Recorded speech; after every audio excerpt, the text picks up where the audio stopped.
샬롬 샬롬 샬롬 샬롬. 하나님 사랑합니다. 여러분 주 안에서 사랑합니다. 고난주간을 가고 있습니다. 요한복음 19장 17절에서 22절 또한 요한복음 8장 32절 말씀을 근거로 우리 십자가의 은혜를 묵상하는 시간 갖도록 합니다.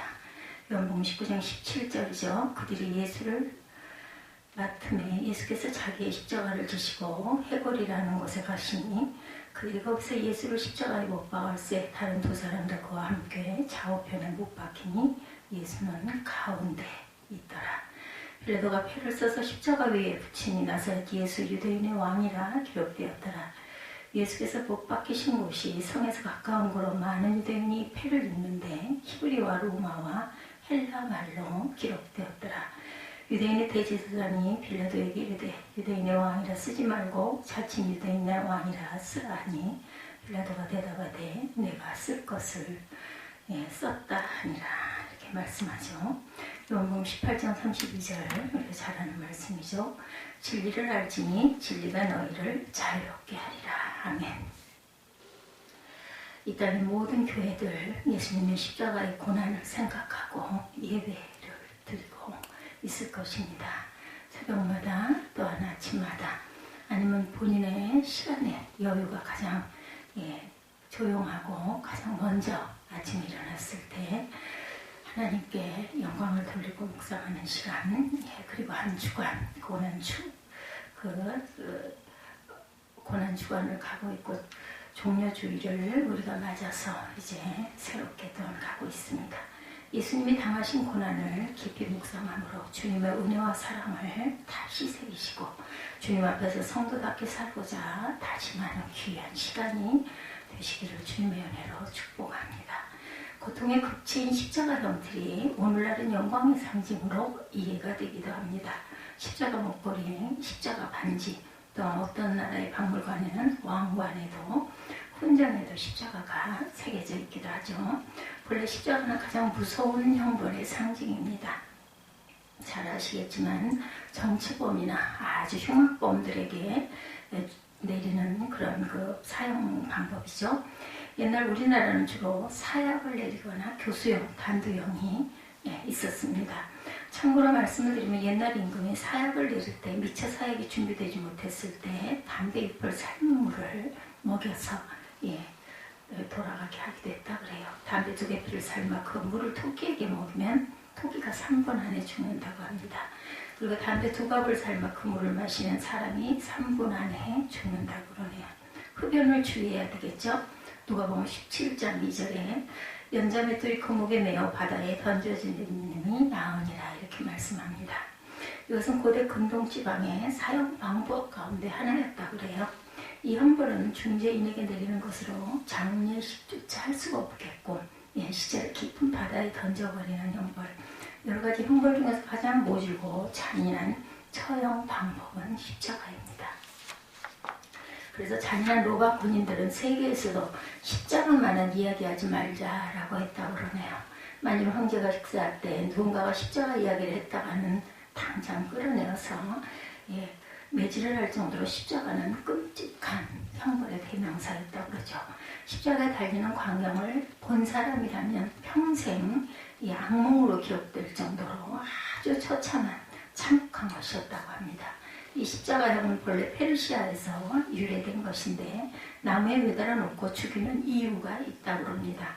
그들의 인식은 땅은 본래 신성한 것이고 나쁜 죄인을 땅에다 놓고 죽이면 땅이 더러워진다.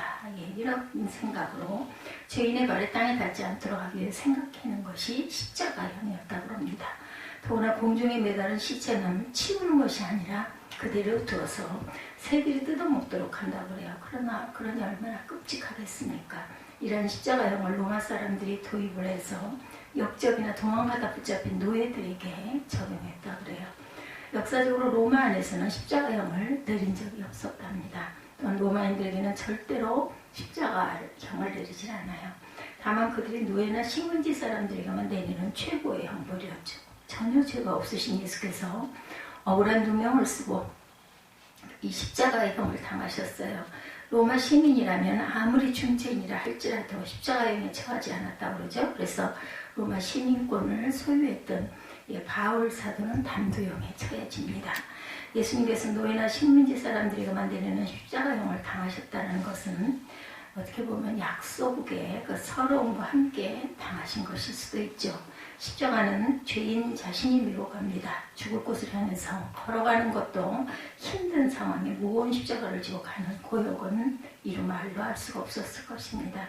골고다 언덕까지 십자가를 지고 가신 예수님은 두 죄수와 함께 십자가에 못을 박습니다.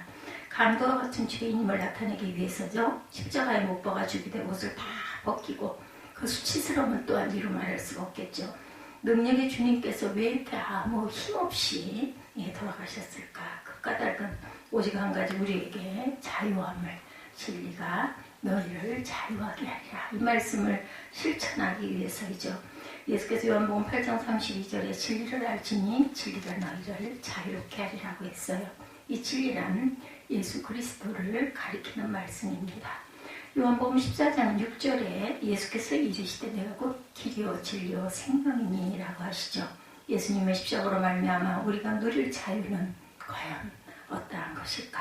첫째, 영적 자유이죠. 영적 자유란 죄악의 억압으로부터 누리는 자유입니다. 요한복음 8장 34절에 죄를 범하는 자마다 죄의 종이라고 말씀합니다. 하나님의 눈에 비춰진 모든 인간의 죄악상을 로마서 3장 10절에서 15절에 밝히시기를 의인은 없나니 하나도 없으며 깨달은 자도 없고 하나님을 찾는 자도 없고 다 치우쳐 함께 무익하게 되고 선을 행하는 자는 없나니 하나도 없도다 이렇게 말씀하죠. 그들의 목구멍은 열린 무도며 그 혀로는 속임을 일삼으며 입술에는 독사의 독이 있고 입에는 저주와 악독이 가득하고 그 발은 피 흘리는 데 빠르다. 모든 인간은 죄의 종이죠. 요즘은 건강해 보이던 사람이 첨단 의료기기로 건강검진을 받고 보니 치료가 불가능한 말기 암이라는 이야기들을 종종 자주 듣습니다.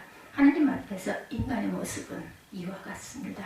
지식 수준이 높고 교양이 있고 예의가 바르고 진실에 보이는 신사순이라 할지라도 햇빛보다 더 밝은 하나님의 눈길에 비춰본다면 의인은 한 명도 없다라는 거죠.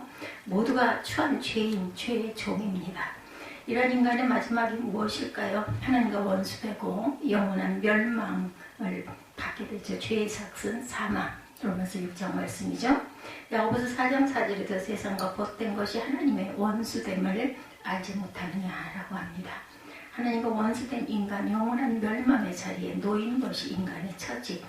하나님께서 이러한 죄인에게 크나큰 은혜와 사랑을 베푸시죠.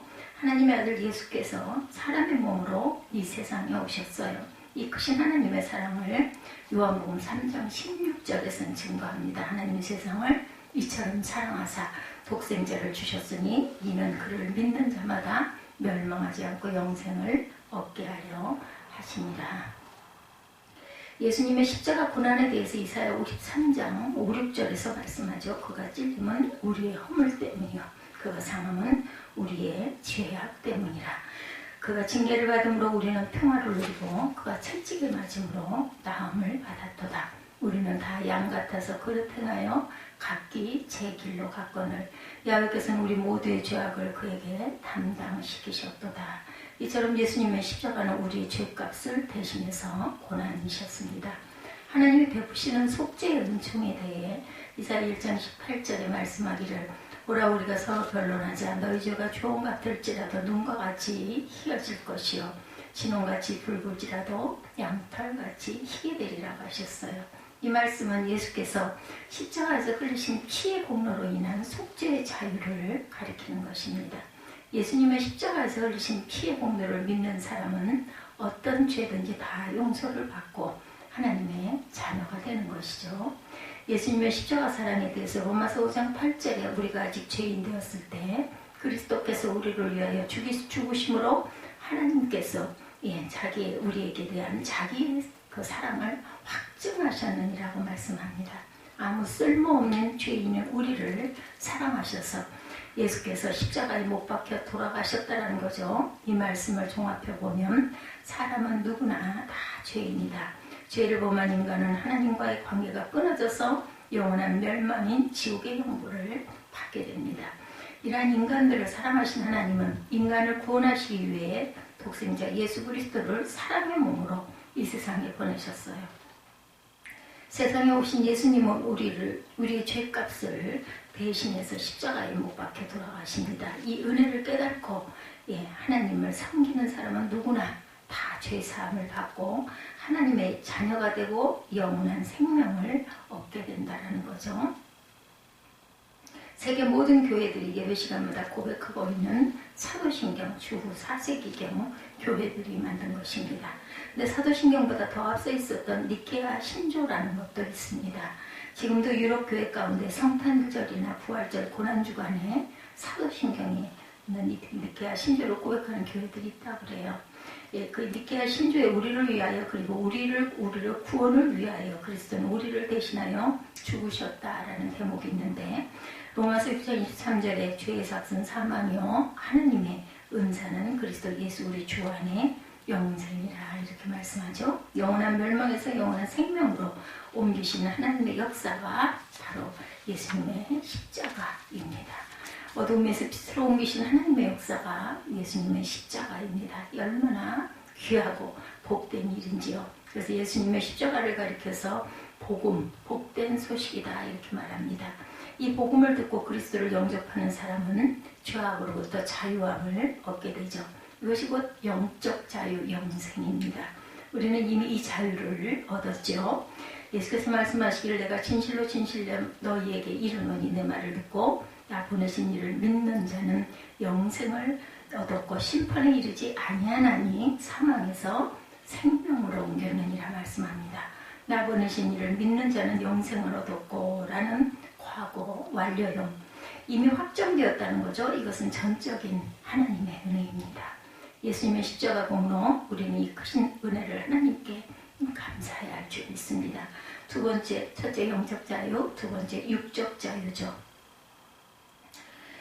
조금 전 드린 말씀은 영혼의 문제인 영적 자유, 그리고 이 영적 자유는 하나님의 자녀가 되는 것. 하나님의 자녀에게는 하나님의 자녀의 권세가 있죠. 하나님의 자녀의 권세에 대해서 요한일서 5장 4, 5절에서 말씀하시기를 무릇 하나님께로부터 난 자마다 세상을 이기느니라. 세상을 이기는 승리는 이것이니 우리의 믿음이라고 말씀하죠.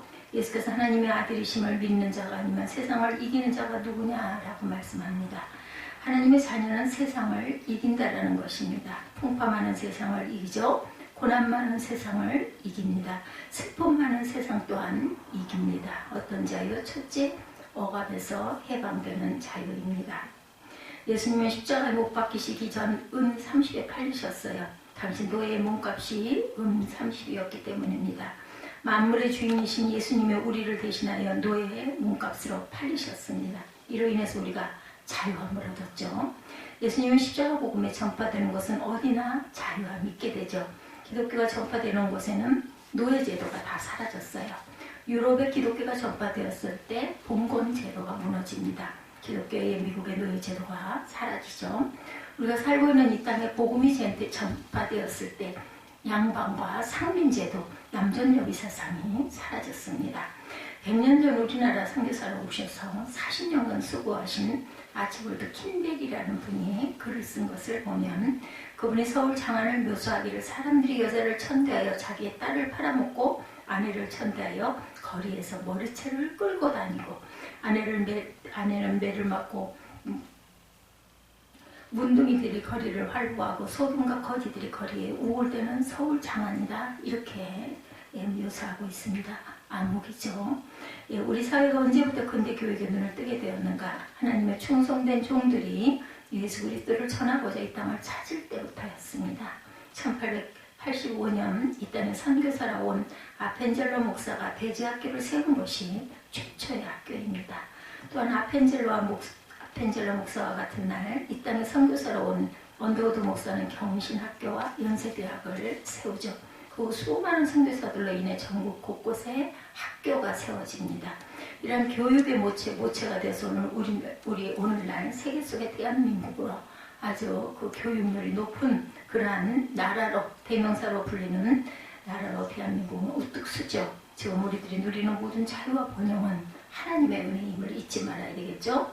둘째, 가난으로부터의 자유입니다. 첫 번째, 육적 자유. 두 번째, 가난으로부터의 자유. 예수 그리스도로 인해서 누리는 또 다른 자유에 대해서 고린도서 8장 9절 말씀이죠. 우리 주 예수 그리스도의 은혜를 너희가 알거니와 부요하신 이로서 너희를 위하여 가난하게 되심은 그의 가난함으로 말미암아 너희로 부요하게 하려 하심이라. 예수를 믿으면 내세의 영생을 얻는 것만이 아니라 이 땅에 사는 동안에도 우리들의 필요를 채워주신 하나님은 자녀된 성도들에게 주는 하나님의 사랑을 이렇게 주셨어요. 이 지구상에 의식주 걱정을 하지 않고 살아가는 나라들이 어떤 나라들이에요? 모두 기독교가 활성화되어 있는 나라들입니다. 공산주의 국가들은 몰락을 많이 하죠. 공산주의 국가들은 모두가 그 이전에 기독교 국가들이었어요. 러시아가 그렇고 동유럽 나라들이 그랬습니다. 결과가 하나같이 망했어요. 공산주의를 들어선 나라들은 단 한 사람도 예외가 없습니다. 그토록 원하는 풍요로움의 근원은 하나님이십니다. 그러므로 신명기 28장 1절에서 6절에 내가 내 하나님 야훼의 말씀을 삼가 듣고 내가 오늘 너에게 명령하는 모든 것을 지켜 행하면 내 하나님 야훼의 끝은 너를 모든 세계 민족 위에 뛰어나게 하실 것이라.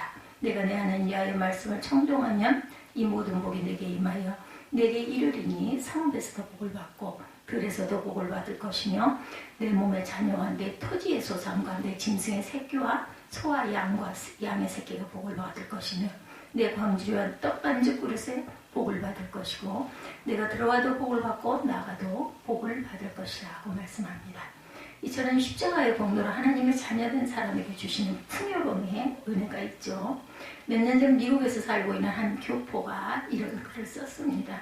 세계 국가 면적 순위 109위인 조그만 땅덩어리지만 여기 미국에서 보는 한국은 자랑스럽습니다. 제가 최근에 모아본 자랑거리를 한번 보십시오. 경제구조 세계 10위권 1인당 국민소득 12,000달러, 지금은 훨씬 더 늘었죠. 24,000달러. 세계 서울 10대 도시, 또한 선정 한글 세계 최우수 언어 선정, 과학기술 세계 3위, 세계 10대 무역국가, 세계 3대 가전 제품 강국, 외환 보유 세계 4위, 아시아 통화량 3위, 올림픽과 월드컵을 다 치른 10개 나라 중에 하나, 고속도로 기술 5번째 보유국, 아시아 60여 개국 아시안게임 2회 치른 두 국가 중에 하나, 경제적 군사력 스포츠 전부 10위권 내에 드는 8만 명인 대한민국, 40년 전 가나라는 나라한테 원조를 받았다는 사실을 여러분들 알고 계시죠? IMF 2년 남짓 만에 극복한 이런 나라는 없다고 합니다. 50여 년 만에 이렇게 발전을 이룩한 국가는 세계에서 유일한 한국뿐입니다.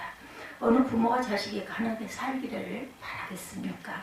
외아들까지 우리를 위해 세상에 보내신 하나님께서 그의 자녀들이 가난하게 살기를 절대로 바라지 않습니다. 하나님은 하나님을 섬기는 그의 자녀들이 이 세상에 살아가는 동안 넉넉하여서 선한 일에 힘쓰며 보람있고 복되게 살기를 원하십니다. 이처럼 그리스도 안에는 가난으로부터의 자유가 있습니다. 셋째, 질병으로부터의 자유. 육적인 자유, 영적인 자유, 질병으로부터의 자유. 이사야 53장 3절이죠. 그가 채찍에 맞으면 우리의 나음을 입었도다. 우리가 채찍에 맞음으로 우리가 나음을 입었도다. 예수께서 십자가에 못 박히신 후에 예수님의 운명하신 것을 보고 그의 죽음을 더욱 확실하게 하기 위해서 참으로 예수님이 옆구리를 찌르니 물과 피가 나오더라고 그러죠. 요한복음 19장에 증거하죠.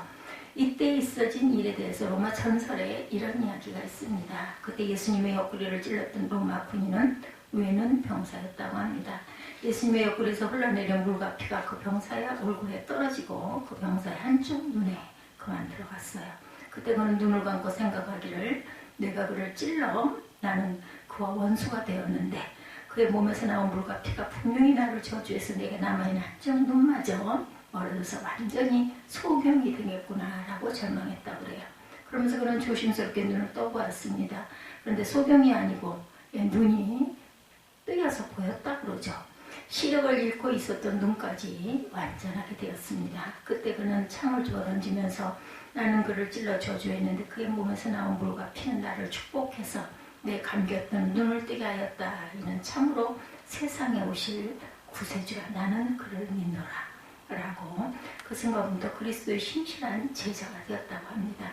예수님은 세상에 계실 때 병든 무리들을 긍휼히 보시고 늘 고쳐주셨어요. 문둥병자, 중풍병자, 귀머거리, 눈면, 소경, 안진병이, 귀신 들린 자 등 각색병자들을 치료해 주셨습니다. 하나님은 치료하는 하나님, 때로는 하나님께서 직접 치료도 하시지만 때로는 사람의 의술을 통해서 치료하시기도 합니다. 우리는 모두 이렇게 치료하는 하나님의 은혜를 받고 살아가죠. 우리나라의 사형 의술을 처음으로 전한 사람은 알렌 의료 선교사입니다. 그가 세운 병원이 우리나라 최초의 그 광해원, 지금의 세브란스 병원이죠. 예. 여러분들 세브란스 병원 잘 가시죠? 로제타 선교사에 의해서 설립된 병원이 이화여대 부속병원, 고려대학의 의과대학의 전신인 경성여자의학전문학교, 인천간호대학 인천기독교병원입니다. 이 로제타 선교사는 43년간 한국에 머물며 인수를 베풀었어요. 미국은 그의 헌신적인 인수를 크게 인정해서 미국이 뽑은 200대 여인의 한 사람으로 선정하기도 합니다. 그는 우리나라에서 최초로 결핵협회를 창설하고 크리스마스 시를 만들어서 그 수입으로 결핵 환자들을 치료해서 결핵 퇴치에 앞장섰습니다. 저도 어린 날 이 실 겨울이면 이거 샀던 기억이 납니다. 이렇게 주님의 종들을 통해서 베푸시는 하나님의 은혜를 입지 않은 사람은 우리나라에 아무도 없습니다. 넷째, 염려와 근심으로부터 자유입니다. 제2차 세계대전 당시 미국의 군인들이 전쟁터에 나가서 총에 맞아 죽은 사람은 30만 명 정도가 된다 그래요. 그러나 남편과 아들을 전쟁터에 보내고 난 다음 집에서 염려하고 근심하고 불안해하고 초조하고 떨다가 심장마비로 죽은 사람은 100만 명가량이나 된다고 하네요. 염려와 두려움은 전쟁터 어떤 무기보다 더 무서운 것임을 우리가 알 수 있습니다. 우리 일상 속에서도 염려하고 불안해하다 보면 잠이 안 오죠? 예. 그리고 무엇도 즐거운 것이 없어집니다. 이렇게 염려와 불안은 아주 그 나쁜 악이고 독입니다. 세상을 살아가면서 근심 걱정 없이 사는 사람은 없습니다. 모두 다 무거운 짐을 지고 험한 나그네 길을 걸어갑니다. 이를 해결할 길이 어디 있겠어요? 예수님이 해답이죠. 염려와 근심에 시달리는 무리들을 향해 예수께서 수고하고 무거운 짐진 자들아 다 내게로 오라. 내가 너희를 쉬게 하리라. 요한복음 14장 27절에도 평안을 너희에게 끼치노니 곧 나의 평안을 너희에게 주노라. 내가 너희에게 주는 것은 세상이 주는 것 같지 아니하니라. 너희는 마음에 근심하지도 말고 두려워하지도 말라. 빌립보서 4장 6, 7절의 염려와 근심을 해결하는 방법에 대해서 말씀하죠. 아무것도 염려하지 말고 다만 모든 일에 기도와 간구로 너의 구할 것을 감사함으로 하나님께 아뢰라. 그래야만 모든 지혜가에 뛰어난 하나님의 평강이 그리스도 예수 안에서 너희 마음과 생각을 지키시리라. 염려와 근심되는 모든 무거운 짐을 하나님 앞에 내어놓고 기도하시기 바랍니다. 하나님께서 그 짐을 받아 해결해 주심으로 평안을 얻을 수가 있죠. 사람이 사방 가로막혀 어디에도 피할 길이 없는 숨막히는 상황에 처했다 할지라도 우리가 간절한 마음으로 하나님께 기도하면 안개가 사라지듯이 불안과 공포가 사라지고 마음의 평안과 함께 어떤 해결의 실마리가 보이게 되죠. 시편 50편 15절에 한란날에 나를 부르라. 내가 너를 건지리니 내가 나를 영화롭게 하리라. 천지를 지으신 하나님께서 해결 못하실 문제가 없죠. 예레미야 33장 3절에도 너는 내게 부르지라. 내가 내게 응답하겠고 내가 알지 못하는 크고 비밀한 일을 내게 보이리라 말씀합니다. 간절한 기도에는 하늘의 움직임의 역사가 있습니다. 야고보서 5장 13절에서 18절에도 너희 중에 고난당하는 자가 있느냐 그는 기도할 것이요 즐거워하는 자가 있느냐 그는 찬송할 것이라. 너희 중에 병든 자가 있느냐 그는 교회 장로들을 청할 것이요 그들은 주의 이름으로 기름을 바르며 그를 위해 기도할지니라. 믿음의 기도는 병든 자를 구원하리니 주께서 그를 일으키시리라. 혹시 죄를 범하였을지라도 사하심을 받으리라. 여러분 너희 죄를 서로 고백하며 병 낫기를 위하여 서로 기도하라. 의인의 간구는 역사하는 힘이 큼이니라. 엘리야는 우리가 성경이 같은 사람이로되 그가 비가 오지 않기를 간절히 기도한즉 3년 6개월 동안 땅에 비가 오지 아니하고 다시 기도하니 하늘이 비를 주어 땅이 열매를 맺었다라고 증거합니다. 어느 분이 말하기를 사탄은 우리가 기도만 못하게 한다면 성경 공부는 얼마든지 하게 내버려 둔다 라고 했어요. 기도는 생명과 같습니다. 우리가 기도하지 않으므로 얻지 못하고 성취하지 못하는 경우가 얼마나 많은지 모르죠. 야고보서 4장 2절에도 너희가 얻지 못하면 구하지 아니하기 때문이다 말씀합니다. 예, 무기 아래 있는 나라는 망해도 무릎 위에 있는 나라는 망하지 않습니다. 기도가 쌓인 자식은 망하는 법이 없다라는 말도 있죠. 그래서 하나님은 말씀하기를 쉬지 말고 기도하라, 힘써 기도하라는 것입니다. 지금은 우리 조국 대한민국을 위해 기도해야 할 때입니다. 우리들은 사랑하는 자녀를 위해 기도해야 되고 우리들의 자녀들이 자라나는데 악영향을 끼치는 일이 너무나 많습니다. 사단의 유혹 앞에 무방비 상태인 우리들의 자녀들을 위해서 기도해야 됩니다. 코로나19가 속히 2021년에 물러가기를 위해서 기도해야 됩니다. 남북이 하나가 십자가에서 이루어지기를 기도해야 합니다. 우리나라에 복음을 전해주는 은인 언더우드 선교사가 우리나라에 와서 하나님께 드리는 기도 아시죠? 오히려 지금은 아무것도 보이지 않습니다. 보이는 것은 고집스럽게 얼룩진 어둠뿐입니다. 어둠과 가난과 인습에 묶여있는 조선 사람입니다. 조선의 마음이 보이지 않습니다. 그리고 저희가 해야 할 일이 보이지 않습니다. 그러나 주님 순종하겠습니다. 겸손하게 순종할 때 주께서 일을 시작하시고 그 하시는 일을 우리들의 영적 눈이 볼 수 있는 일일 줄 믿습니다. 지금은 우리가 황무지에 맨손에 서 있는 것 같사오나 지금은 우리가 사람 귀신 양비자라고 손가락질을 받고 있사오나 저희들이 우리 영혼과 하나인 것을 깨닫고 눈물로 기뻐할 날이 있음을 믿나이다. 지금 예배드릴 예배당도 없고 학교도 없고 저 경계와 의심과 멸시와 천대만이 가득한 곳이지만 이곳이 머지않아 은총의 땅이 되리라는 것을 믿습니다. 주여 오직 제 믿음을 붙잡아 주소서 이렇게 기도하셨어요. 언더우드 선교사가 이렇게 기도했다던 우리나라 한국교회가 지금 어떻습니까? 5만여 교회, 지금은 6만여 교회라고 그러죠. 1200만 성도, 2000만 성도, 그렇죠. 그가 세운 연희전문학교는 세계적인 명문 연세대학이 되었어요. 이 나라의 국력은 세계 속에 이제 우뚝 섰습니다. 이것이 기도고 하나님의 능력으로 나타난 축복의 나라입니다. 하나님의 아들 예수 그리스도께서 십자가에 못 박혀 돌아가셨어요. 이는 우리에게 자유를 주시기 위함이었다. 어떤 자유입니까? 영원한 멸망에 처하는 처한 우리를 죄악에서 구원하셔서 하나님의 자녀로 삼으신 영적인 자유, 억압으로부터의 자유, 가난으로부터의 자유, 질병으로부터 자유, 염려와 근심으로부터의 자유입니다.